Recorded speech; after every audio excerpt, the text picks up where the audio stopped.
సంస్థానాలు కానీ అందరూ కూడా పోర్చుగీస్ నుంచి వచ్చినా ఎవరు వచ్చినా క్రిస్టియానిటీని తీసుకొచ్చినా కానీ అందరికీ సమానంగా ఈ దేశం తీసుకుంది. పార్సీల్ని తీసుకుంది లోపలికి, జొరాస్ట్రియన్స్ని తీసుకుంది. ఏ మతం వచ్చినా లోపలికి తీసుకుంది, ఇముడ్చుకుంది తప్ప ఇంకో మతాన్ని ఎప్పుడు ద్వేషించాల. కానీ ఈరోజు నేను మాట్లాడుతుంది ఈ ప్రాయశ్చితం దేనికి మా దీక్ష అనుకుని నేను ఎప్పుడు మీ అందరికీ తెలుసు 5 సంవత్సరాల వైసీపీ పాలనలో ఇదే దేవాలయంలో కనకదుర్గ అమ్మవారి రథం తాలూకు మన సింహాలు మాయమైనవి, కొన్ని ఇబ్బందులు తప్పులు జరిగినాయి అంటే ఒక్కొక్కరు ఎలా మాట్లాడారు వైసీపీ నాయకులు. వాళ్ళెవరు ముస్లిమ్స్ కాదు, హిందూస్ కాదు, వాళ్ళెవరు ముస్లిమ్స్ కాదు, క్రిస్టియన్స్ కాదు, హిందువులే అందరూ. పొద్దున్న లేస్తే తాళ్ళు కట్టుకునే వాళ్ళు, బొట్లు పెట్టుకునే వాళ్ళే. కానీ ఒక తప్పు జరిగింది, ఒక అపవిత్రం జరిగింది అంటే పదవులు అనుభవిస్తూ ఉన్నవాళ్ళు, పొద్దున లేస్తే గుళ్ళకి వెళ్ళేవాళ్ళు, వీళ్ళు అపహాస్యం చేస్తూ ఉన్నారు, వీళ్ళు వెటకారం చేస్తూ ఉన్నారు. ఈ ఎంటైర్ ఈ విషయంలో వాళ్ళు మతం పుచ్చుకున్నారా లేదా నాకు అన్నీ తెలియదు. వైవి సుబ్బారెడ్డి గారు ఉన్నారు, భూమన కరుణాకర్ రెడ్డి గారు ఉన్నారు, వారి కుటుంబ సభ్యులు ఉన్నారు. ఎవరైనా సరే మీరు మతం పుచ్చుకున్నారా లేదా నాకు తెలియదు. అవన్నీ అది మీ బయటికి చెప్పుకుంటారా లేదు నాకు తెలియదు. నేను అది కూడా మాట్లాడట్లా. కానీ మీరు బాధ్యత తీసుకున్నారు. మీరు హైందవ ధర్మాన్ని కాపాడుతానని మీరు బాధ్యత తీసుకున్నప్పుడు కాపాడాల్సిన అవసరం మీ మీద ఉంది. బోర్డుని మీరు స్థాపించారు, మేము స్థాపించాల. తప్పులు జరిగినాయి. తప్పులు జరిగితే వైఎస్ జగన్ గారు ఏం చెప్పాలి? ఒకవేళ నాకు తెలియకుండా మేము ఆయన బ్లేమ్ చేయట్లా. కానీ మీ ఆధ్వర్యంలో జరిగింది, మీరు కాన్స్టిట్యూట్ చేసిన బోర్డు వల్ల జరిగిన తప్పిదాలు ఇవి, మేము ఇవి కనుగొన్నాం. ల్యాబ్ టెస్టులు ఇవన్నీ మేము ఆటలాడతామా? ఇవన్నీ బాధ్యత లేదా? కనుక చాలా బలమైన సనాతన ధర్మాన్ని పాటించేవాడిని. దాకా మా ఇంట్లో రామనామం ఉండేది, రామ జపం ఉండేది మా ఇంట్లో. అలాంటి రామభక్తులం మేము. కానీ రామతీర్థం విగ్రహాన్ని, రాముడి విగ్రహాన్ని శిరచ్ఛేదం జరిగినప్పుడు ఒక సగటు సనాతనవాదిగా, సగటు హిందువుగా బయటకు వచ్చి చాలా గొడవలు చేయగల సత్తా ఉన్నవాడిని గుర్తుపెట్టుకోండి. ముఖ్యంగా వైసీపీ నాయకులకి, నన్ను విమర్శించే దేశ యావత్తు నన్ను విమర్శించే ప్రతి ఒక్కరికి తెలియజేస్తున్నా, గొడవ పెట్టుకోవాలంటే చాలా బలంగా గొడవ పెట్టుకోవాలి. కానీ నాది పేదవాళ్ళ కష్టాలు, క్రిమినలైజేషన్ ఆఫ్ పాలిటిక్స్, వీటి మీద మేము మాట్లాడతాం, వీటి మీద తప్పించాం. ప్రజలు బాగుండాలి, కాన్స్టిట్యూషన్ వాల్యూస్ని అప్హోల్డ్ చేయాలి, రాజ్యాంగం బాగుండాలి, వీటి కోసం తపన పడేవాళ్ళం. కానీ సెక్యులరిజం పేరు మీద, secularism is not one way, it's two way. Secularism అంటే కూర్చోబెట్టి ఒక్క సైడ్ నుంచి వచ్చేది కాదు, అన్ని సైడ్ నుంచి రావాలి. ఇది చాలా ఆవేదన కలిగిస్తుంది. కొన్ని దశాబ్దాలుగా చూస్తున్నారు ప్రతి హిందువు. దీంట్లో మిగతా మతాల ప్రస్తావన కంటే కూడా నేను ఎక్కువ ప్రస్తావన చేస్తుంది హిందూ ధర్మాన్ని పాటించి, వాళ్ళు వ్యక్తిగతంగా పాటించి బయటకు వచ్చేటప్పటికి మీడియా వారి కోసమో లేదంటే ఇంకొంత ఎవరైనా సాటిస్ఫై చేయడం కోసం తెలియదు, కానీ సాటి హిందువులు తోటి హిందువులను తిడుతూ ఉన్నారు. ఇది చాలా ఆక్షేపణీయం. దీంట్లో నేను ముస్లిమ్స్ నిందించట్లా, అది క్రిస్టియానిటీ నిందించట్లా, కానీ బాధ్యత తీసుకున్న హిందువుల్ని నేను నిందిస్తున్నాం. బాధ్యత మీది.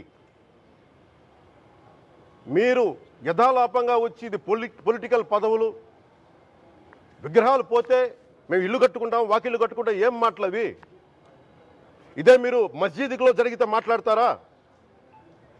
మస్జిద్లో ఇలాంటి అపవిత్రం ఒక చిన్నపాటి చోరీ జరిగితే ఇలాగే మాట్లాడతాం. ఎందుకంటే మీరు మాట్లాడరు, ఓట్లు కదా అక్కడ. కానీ హిందువులు మాట్లాడితే హిందువులు అందరికీ ఎవరు పట్టించుకోరు. ఇక్కడ మా వేదన ఉండదా? మౌనంగా ఉన్నామంటే బాధ లేదనా? కోపం రాదనా? ఈ రోజుకి కూర్చొని చూడండి ఏం మాట్లాడుతున్నారో వాళ్ళు. ఆయన వాళ్ళ లాయర్ అంట, ఆయన ఎవరు ఏజీపీ అంట, పొన్నవోలు సుధాకర్ రెడ్డి గారు తిరుమల లడ్డుపై ఢిల్లీలో చేసిన కామెంట్ నా దృష్టికి తీసుకొచ్చారు.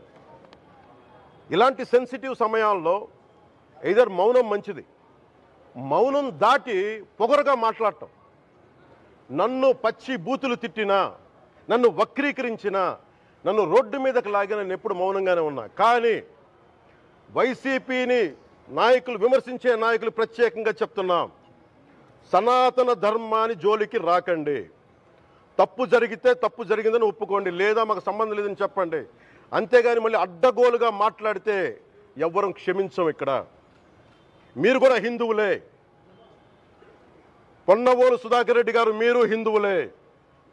నోటికొచ్చినట్టు మాట్లాడకండి. తమాషాలుగా ఉందా మీకు? సరదాలుగా ఉన్నాయా?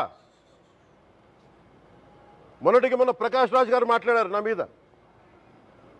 అరే, నేను మాట్లాడుతుంది ఒక హిందువులు అపవిత్రం గురించి మాట్లాడుతున్నాను. ఇందులో ప్రకాష్ రాజ్ గారికి సంబంధం ఏంటి? ఇందులో నేను ఇంకొక మతాన్ని నిందించానా? ఇస్లాంని నిందించానా? క్రిస్టియానిటీని నిందించానా? అపవిత్రం జరిగింది, ఇలా జరగకూడదు, ఫుడ్ అడల్టరేషన్ జరిగిందని మాట్లాడుతుంటే దీన్ని గోల చేయకూడదంటే, అంటే తప్పు జరిగినప్పుడు మాట్లాడకూడదా? ఒక అపవిత్రం జరిగితే మాట్లాడకూడదా? దేవతా విగ్రహాలను శిరచ్ఛేదం చేస్తే మాట్లాడకూడదా? ఏం పిచ్చి పట్టింది ఒక్కొక్కళ్ళకి? ఎవరి కోసం మాట్లాడుతున్నారు మీరు? ప్రకాష్ రాజ్ కూడా చెప్తా ఉన్నాను, నాకు మీరంటే గౌరవం. I have extreme respect for you. కానీ when it comes to secularism, Prakash Raj garu, it's a two way, not one. I have extreme respect for you. You know that. మీరు secularism is all, it is not way. హిందువుల మీద దాడినప్పుడు వచ్చి మాట్లాడడం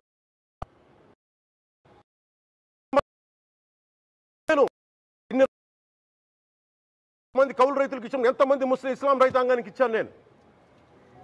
ఇదే ఎన్ని మద్రాసాలకి డబ్బులు ఇచ్చాను నేను. 25 లక్షలు 30 లక్షలు ఇచ్చాను, నేను ఇచ్చినవాడిని. నేను నాకు అన్యమతం ఇస్లాం మీద గౌరవం ఉన్నవాడిని, క్రిస్టియానిటీ మీద గౌరవం ఉన్నవాడిని. చిన్నప్పటి నుంచి కూర్చొని మిషనరీ స్కూల్లో చదువుకున్నవాడిని. నా టీచర్ చెప్పిన సూక్తి, తను తగ్గించుకున్నవాడు హెచ్చింపబడినని చెప్పి బైబుల్ సూక్తిని ప్రతిసారి కోట్ చేస్తూనే ఉంటాను. ఇది నా గౌరవం, ఇది నేను చూపించే గౌరవం. మీరు మాట్లాడితే కూర్చొని నేను పాటించే ధర్మానికి అపవిత్రం జరిగినప్పుడు మాట్లాడకూడదు, మౌనంగా ఉండాలి. సెక్యులరిజంకి విఘాతం అంటే ఏంటి? సెక్యులరిజంకి విఘాతం? నా ఇంటి మీద దాడి జరిగినప్పుడు నేను మాట్లాడకూడదా? నా ఇల్లు 10 మందికి ఆశ్రయం ఇస్తుంది. నా సనాతన ధర్మం అన్ని ధర్మాలకి ఆశ్రయం అయితే దానికి దాడి జరిగినప్పుడు, దాని మీద అపవిత్రం జరిగినప్పుడు దానికి కూడా మాట్లాడకూడదంటే ఏం మాట్లాడాలి మీతోటి? ప్రకాష్ రాజ్ గారు, you have to learn your lessons. I respect you. It's not just Prakash Raj Garu, all the people who thinks in the name of secularism, you're going haywire. Let me tell you guys, we are extremely hurt. Don't make a mockery out of our sentiments. We are deeply, deeply hurt. It's not fun for you, maybe it might be fun for you. It is not fun for us. It's a deep anguish, deep pain. Don't you ever forget. Before you come and think 100 times and talk about Sanatana Dharma. Enough of this. Salu. ఇష్టానికి మాట్లాడుతూ ఉన్నారు సనాతన ధర్మం మీద. అయ్యప్ప స్వామి మీద మాట్లాడతారు, సరస్వతి దేవి మీద మాట్లాడతారు. అల్లా మీద మీరు మాట్లాడగలరా? మహమ్మద్ ప్రవక్త మీద మీరు మాట్లాడగలరా? జీసస్ మీద మీరు మాట్లాడగలరా? అందరూ కూర్చొని సనాతన ధర్మం మీద, వినాయకుడి మీద జోకులు వేస్తారు, దుర్గాదేవి మీద జోక్స్ వేస్తారు, సరస్వతి దేవి మీద జోక్స్ వేస్తారు. మా మనోభావాలు గాయపడవా? మాకు బాధ ఉండదా? అందుకే నేను ప్రతిపాదించింది ఏంటంటే, ప్రతి దానికి రావలేకపోతున్నాం. సనాతన ధర్మ రక్షణ board is order of the day. ప్రతిసారి కూర్చోబెట్టి మేము డిఫెండ్ చేసుకోలేం. ఇది ప్రతి సగటు హిందువు తాలూకు ధర్మం. ఇదే ఇస్లాం మీద దాడి జరిగితే ఎంతమంది బయటకు వస్తారు, ఎంతమంది నిరసన తెలియజేస్తారు? రోడ్ల మీదకి రమ్మని చెప్పట్లా. కనీసం మీకు కోపం కూడా రాకపోతే మేము ఏం చేస్తాం? గుడికి వెళ్ళే ప్రతి హిందువు బాధ్యత కాదా ఇది?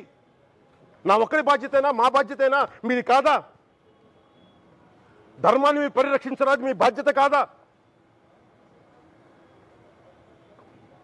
ఈయన పొన్నవోలు సుధాకర్ రెడ్డి గారు మాట్లాడేది, పంది కొవ్వు చాలా ఖరీదైంది, ఆ కొవ్వు లడ్డు నెయ్యితో ఎలా కలుపుతారు? నెయ్యి 300 రూపాయలు ఉంటే పంది కొవ్వు 1200 రూపాయలు. బంగారంతో రాగి కలుపుతారా? ఇత్తడిలో పుత్తడి కలపరు. చెంబు తయారులో ఎవరైనా బంగారం కలుపుతారా? మదమెక్కిన మాటలు పొన్నవోలు సుధాకర్ రెడ్డి గారు. మదమెక్కి వస్తే ఇట్లాంటి మాటలే వస్తాయి. మీరు నా మీద కోర్టులో కేసులు వేసుకుంటారో ఏమి చేసుకుంటారో చెప్తా. మీరు ఏజీపీలు కదా, మీ దగ్గర వేల కోట్ల డబ్బులు ఉన్నాయి కదా, వేసుకోండి కోర్టులో, చెప్పండి. సనాతన ధర్మానికి నోటికొచ్చినట్టు మాట్లాడితే మిమ్మల్ని అందరినీ రోడ్ల మీదకి లాగుతాం, గుర్తుపెట్టుకోండి. తప్పు జరిగింది, ప్రాయశ్చిత్తం చేసుకోండి, లేదంటే మౌనంగా మాట్లాడకుండా ఉండండి అంతే. మా మనోభావాలు ఇంకా రెచ్చగొట్టేలా మాట్లాడొద్దు. భూమన కరుణాకర్ రెడ్డి గారు మాట్లాడతాను నేను వెళ్ళి హై డ్రామా, రాజకీయ మనసు ఉన్న వాళ్ళు అత్యంత దారుణంగా ప్రవర్తిస్తున్నారండి. లడ్డు కలుషితమైంది అంటున్నారు. కల్తీ నెయ్యితో తప్పు చేసి ఉంటే సర్వనాశనం అయిపోతాం, రక్తం కక్కుని చచ్చిపోతాం. మీ నాశనం మొదలైంది. రెండోది అది భగవంతుడికి వదిలేస్తున్నాను. వైవి సుబ్బారెడ్డి గారు విచారణకి రావాలంటే రికార్డులు ఆయనకి ఇవ్వాలంట. మీరు ప్రభుత్వంలో రికార్డులు మాకు ఇచ్చారా? మాకు ఏం మాట్లాడుతున్నారు మీరు? మీరు కూడా విచారణకి సిద్ధంగా అండి. అసలు ఈవో ధర్మారెడ్డి గారు, ఆ మనిషి గాయబ్, ఈరోజు దాకా లేడు ఆయన. ఈరోజు దాకా మళ్ళీ కనిపించలా. ధర్మారెడ్డి గారు, నేను మిమ్మల్ని చూశాను ఆ రోజున. నేను దర్శనానికి వచ్చినప్పుడు మీరు అందరూ ఎలా ప్రవర్తించారో నాకు తెలుసు, నేను చూశా. తిరుమలని ఇష్టారాజ్యంగా చేశారు, అది వ్యాపార కేంద్రంగా చేశారు, ఆధ్యాత్మిక కేంద్రం నుంచి పర్యాటక కేంద్రంగా చేశారు అది. ఇదే మీరు మక్కాకి వెళ్తే ఇలాగే ప్రవర్తిస్తారా? మీరు ఒకసారి మక్కాను చూసి నేర్చుకోండి. ఇస్లాంని పాటించే ప్రతి ముస్లిం ఎంత పవిత్రంగా పాటిస్తాడో చూడండి. అక్కడ అథారిటీస్ని అడగండి. ఒక చిన్నపాటి మస్జిద్కి వెళ్తే ఎంత పవిత్రంగా చూసుకుంటారో చూడండి. ధర్మారెడ్డి గారు, మీరు హిందువులా? మీ ఇష్టానికి మీరు చేసేసుకుంటారా? మీ బిడ్డ చనిపోయాడు, చనిపోయిన కనీసం 11 రోజులు లోపలికి రాకూడదండి, ఈ లోపల వచ్చేస్తారా మీరు? మేము మర్చిపోయాం అనుకుంటున్నారా? ఆగమ శాస్త్రం చెప్పింది మీకు ఇదేనా? అంటే గవర్నమెంట్ ఉద్యోగులు అయితే ప్రభుత్వం మీ నియమిస్తే మీ ఇష్టానికి చేసేసుకుంటారా? మాకు బాధలు ఉండవు అనుకుంటున్నారా? ఇదే మీరు ఒక ఇస్లాంకి చేస్తే అపచారం జరిగితే మీరు ఏం చేస్తారు? బయట రోడ్ల మీదకి వచ్చి మీరు కూర్చోబెట్టి దాన్ని పొలిటికలైజ్ చేస్తారు. మీరు పొలిటికలైజ్ చేస్తారు. నేను నిజంగా చెప్తున్నా, జగన్మోహన్ గారికి కూడా చెప్తున్నా, మీరే కనుక, నేనే కనుక సనాతన ధర్మం మీద పోరాటం చేయాలని నన్ను ఆపేవాళ్ళు ఎవరు లేరు ఈ దేశంలో, గుర్తుపెట్టుకోండి. నేను కనుక సనాతన ధర్మం కోసం నేను పోరాటం చేస్తే చచ్చిపోవడానికి సిద్ధం నేను. కానీ నేను అక్కడి దాకా తీసుకెళ్ళిన విషయాలు, దానికి నిదర్శనమే రామతీర్థ రాముల వారి విగ్రహం శిరిచ్ఛేదం జరిగినప్పుడు ఒక్క మాట మాట్లాడకుండా చెప్పి కూర్చున్నాను. ఆ తెలివితేట లేక మీ ప్రభుత్వాన్ని కిందకి తీసుకొచ్చి అధాపాతాలను తొక్కిన మేము మాకు శక్తి లేదనుకుంటున్నావా? ఉండవనుకుంటున్నావా? కానీ మేము సమాజాన్ని కలిపి ఉంచాలని వ్యక్తులం తప్ప విడగొట్టాలని వ్యక్తులం కాదు మేము, గుర్తుపెట్టుకోండి. అలాగే ఈరోజు నుంచి ప్రజలందరికీ కూడా చెప్తున్నా, అన్ని మతాలని మేము గౌరవించేది ఈ నేల. ఒక జనసేన పార్టీ అని కాదు, తెలుగుదేశం పార్టీ అని కాదు. మీరు ఏ పార్టీలకు సంబంధించిన వైసీపీలో ఉన్న హిందువులందరూ ఏం చేస్తున్నారు? మీరందరూ పోటీ పడ్డారు కదా తిరుమలకి వెళ్ళడానికి, మీరు మర్చిపోయారు. ఇందులో ఈ పాపం మీకు కూడా వస్తుంది, ఈ పాపం మీకు కూడా తగులుద్ది. మీ మౌనం కూడా మొత్తం జాగ్రత్త, తరాలు నాశనం అయిపోతాయి. మీ మౌనం మంచిది కాదు. ఇది ఒక వెంకటేశ్వరుడికి జరిగింది కాదు.